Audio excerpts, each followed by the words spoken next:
Unless you've been living in a cave for the last 6 years, you've likely stumbled across the Lofi Girl, the poster child for lo-fi music, aka chill hop, aka chill beats to study to, aka the backdrop for a live chat with 10,000 people asking for emotional support. But the Lofi Girl is oblivious to it all as she sits right here, in this small study space, battling insomnia and gazing catatonically at her notebook while churning through nightmarish amounts of homework. How relaxing! This is Gamey Builds, and today we'll be recreating this iconic scene entirely with scraps I've got lying around the house. I thought it best to start building the girl's room first to determine the scale of the subsequent pieces. I'm building the walls and floor from 2mm chipboard. In the past, I've used hardback novel covers for this. They're really the perfect material, two-dimensional, dense, and strong, like a professional wrestler with the advantage of not sneaking up behind you with a folding chair. But unfortunately, I didn't have any at the required size here, so I'm using the raw material purchased from Amazon. I chose this material because I think the subtle fiber texture will work well for the walls. I'm using it for the floor as well. Once the walls and floor were cut out, I did the windows, which was a pain. Partly because the chipboard is so thick that it's annoying to cut through cleanly, but mostly just because I need to change out blades more. To give the window enough depth to hold the Lofi Girl's pet cat, I added a 7mm thick sill, also out of chipboard.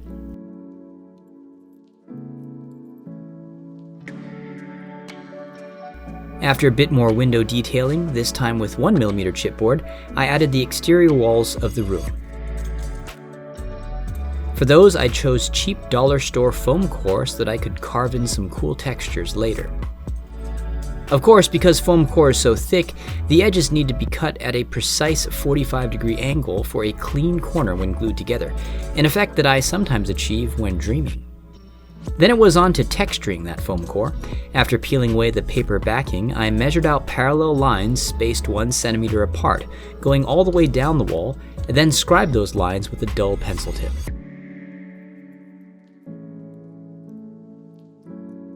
Because I actually measured here, it looks pretty good. Maybe I should, try that more in the future. Yes. For some additional texture, I gently rolled this crumpled ball of aluminum foil onto the surface. That's aluminium for my UK viewers, that stuff that, you might find on an aeroplane or the boot of your lorry along with the can of petrol and your work trousers when you're behind schedule for clocking in. Next it was time to texture the floor, which I decided would be made of wood. And once all that was done, I coated everything in Mod Podge to solidify it and prepare it for priming and painting later on. I decided to try this new measuring thing to build the Lofi Girl's bookshelf. I'm using 2mm chipboard once again.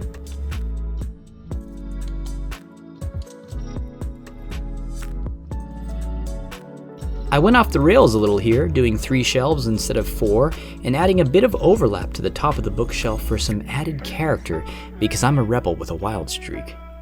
One thing I like to do when gluing chipboard at sharp angles like this is to first set the pieces in this case the shelves, and then squeeze the superglue on, which seeps in and seals things in place. This is preferable to my former method of adding glue first, misplacing the pieces, tearing them out and ruining everything, and then diving headfirst out of the nearest window. The shelf above the Lofi Girl's desk was made from the same 2mm chipboard. For some added detail, I made L brackets. To nudge myself just a bit closer toward the cliff's edge of insanity, I painstakingly recreated in Photoshop all of the books on the Lofi Girl's shelves, based on the limited view I could get of them from the original artwork.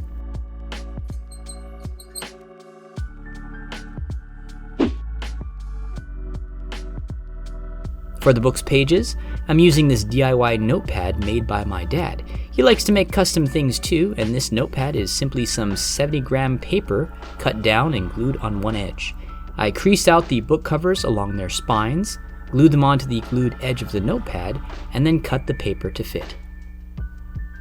After an hour or so of this, it dawned on me that I could save a lot of time with this method. Printing a bunch of books in a column, creasing them all at once, gluing them to the inserts together, and then cutting all at once. That's what they call big brain. Some of the Lofi Girl's books also have bookmarks, which I'm creating here by coloring printer paper with alcohol markers.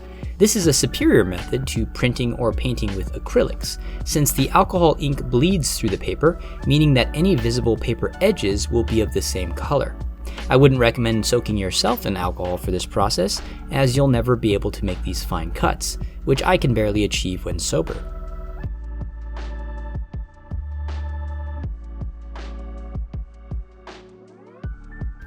A calendar can be seen on the Lofi Girl's bookshelf, which I designed on Photoshop and printed here. I think it's fitting that all of the months on this particular calendar are the same, as the Lofi Girl has been imprisoned for years in some sort of awful Groundhog Day scenario where she never finishes her homework. Once the calendar pages were glued together, I removed a few of them for the illusion of an advancing year. Next up was the girl's desk. Nothing too fancy here, just more measuring, cutting, and gluing.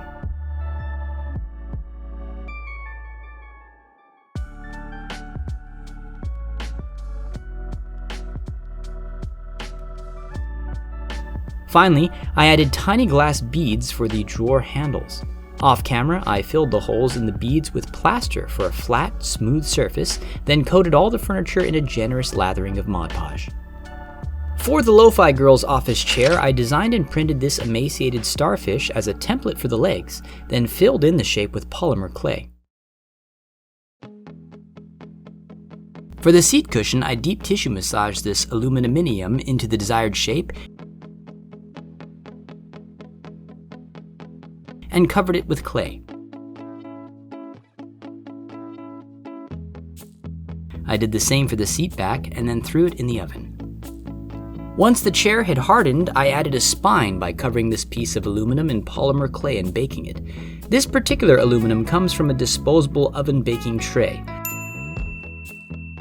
I also sanded down the legs uneven bits and then added these plastic beads as roller wheels.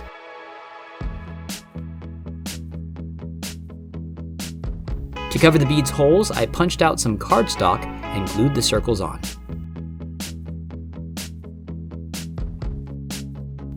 For the chair post, I used this mechanical pencil insert, added a tiny metal rod for strength, and glued.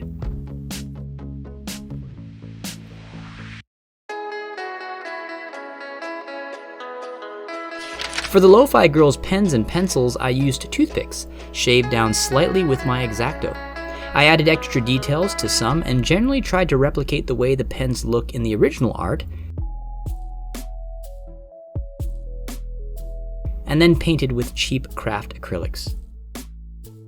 And it took me longer than I care to admit to figure out this little hack, sticking these things in a block of foam for hands-free painting. For extra unnecessary detail, I cut thin strips of foil for the pencil's eraser bindings.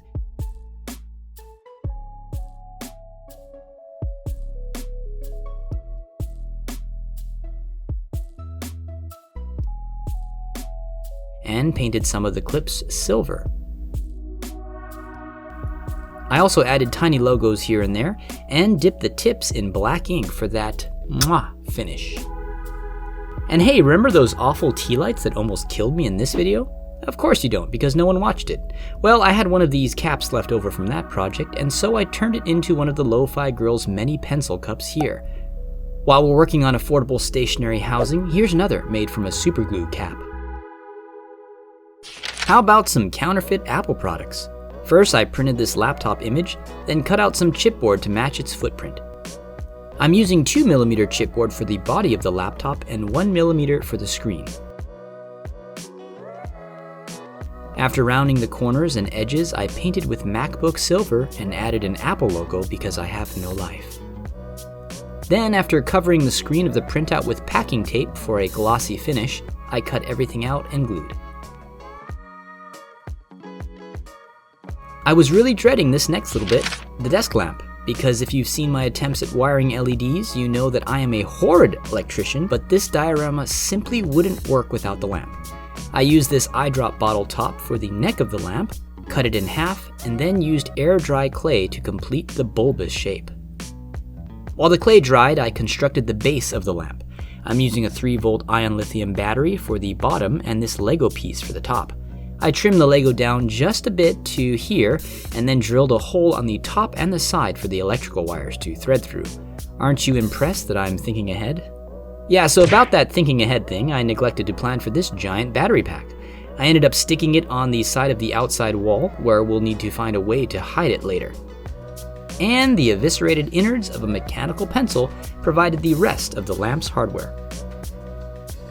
With the air dry clay finally dry and hardened, I fastened it to this top-of-the-line miniature lathe and sanded it down. In my mind, this was going to turn it into a perfect symmetrical work of art, but in reality it looks more like a gout-stricken Bulbasaur. It was at this point that I primed everything, which allowed me to then wire up the lamp, dragging the wires through the head and the body and out the base, a la tapeworm. Once the wires were threaded through the lamp and reunited with the battery, I was able to glue the lamp together, and then paint. For the lamp's joints, I painted this torn piece of a cereal box in gold paint, hole punched it, and then glued. Some final details were then hand painted onto the lamp. I then painted the floor. I wanted a rich hardwood look, so I started with this burnt sienna craft paint, then dappled on some other colors for variety. I'm painting with the grain here to give it a streaked, woody look. After multiple layers of this and a dark brown wash, this was the result. I went for a slightly different approach with the furniture, airbrushing on this cream color before adding a wood grain effect by brush.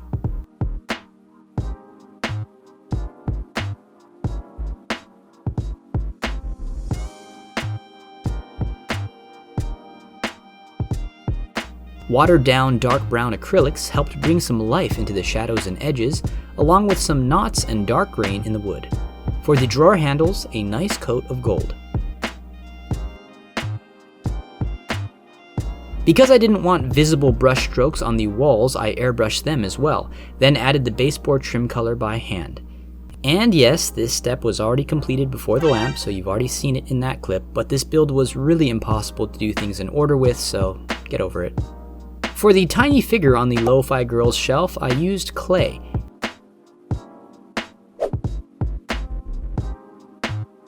And baked.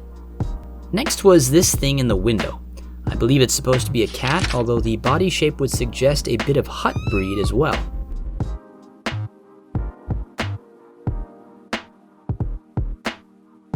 After baking, I painted on the brown fur stripes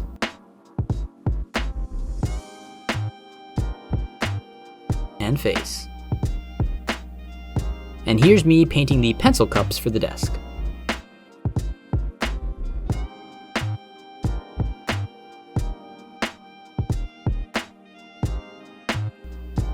For the desk plant, I removed the plastic tube from a section of LED strip light and splayed out the wires. I added a bit of green paint. These will be the plant's stems. And for the leaves, I'm using a green alcohol marker on regular printer paper, hole punched, and then gently shaped with a brand new X-Acto blade.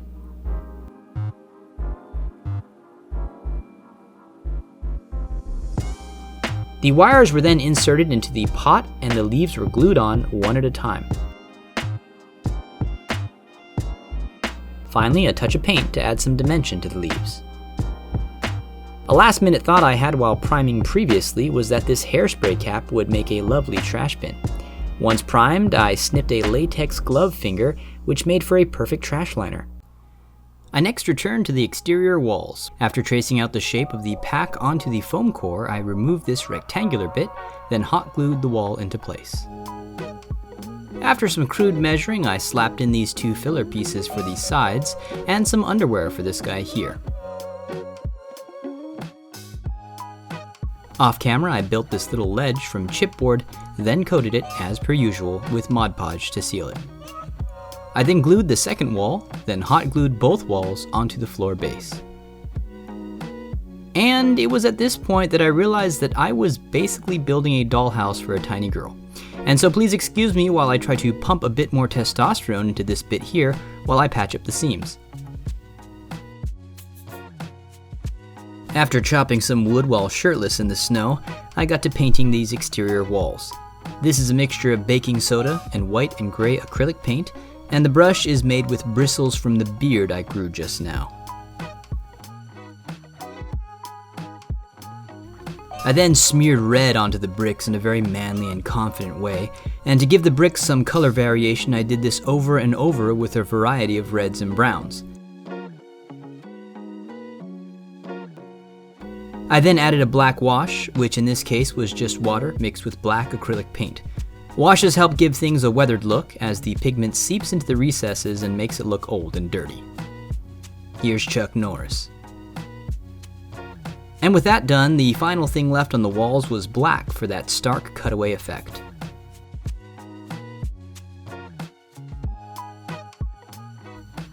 Finally, it was time for the Lofi Girl herself, which I purposely saved for last because it gave me the most anxiety, and I needed to build up my constitution for it. An armature was first made for her figure using this copper wiring. I'm making myself look good here by not showing you exactly how much time went into making this look right, but be aware that this was not a simple ordeal and that my clay working skills are sorely lacking. I finally achieved this, however, and decided it was time for the first layer of clay.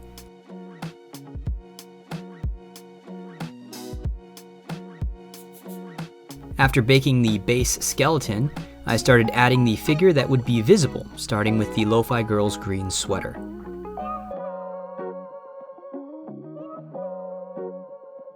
I then added the khaki pants, which we know are what she wears on her bottom half, thanks to these other lo-fi animations. And once all this was baked, I went over it with some paint for an even finish, then got to adding the hands and head. I'm using a much firmer clay here, called Fimo Professional. I originally tried this with regular Sculpey, and it was impossible to not make the head look like a combination of the 3D meme guy and a Neanderthal.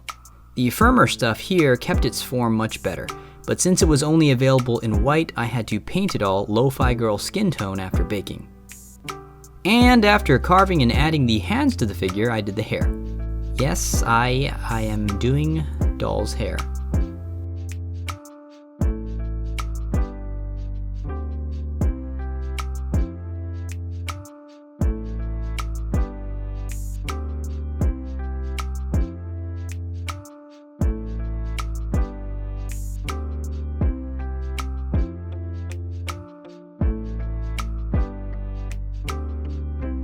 And once the bun was done, I added the headphones.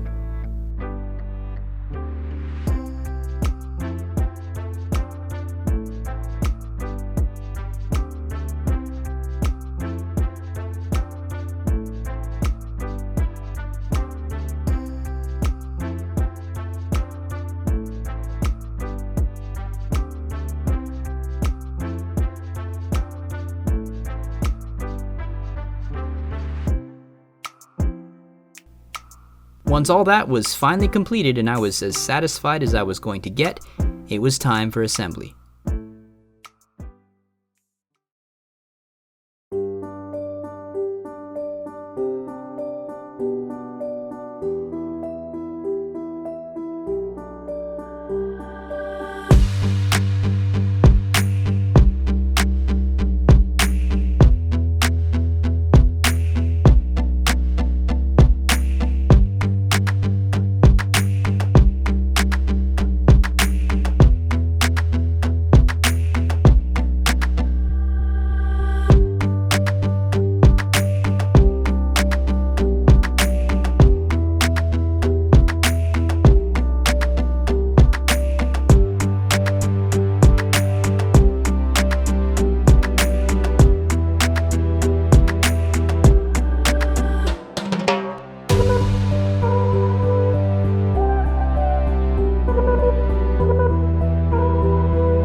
As always, this ended up being a much more involved project than I originally envisioned, but such is life. I may still add a few things, like some plants to that outside windowsill, and maybe a bedroom rug, and Who am I kidding? I'm never going back to this thing, and my next build will be as far away from this thematically as I can manage. As much as I listen to lo-fi music, you can't deny it's basically just our version of smooth jazz. So until next time, this is Gamey Builds, over and out.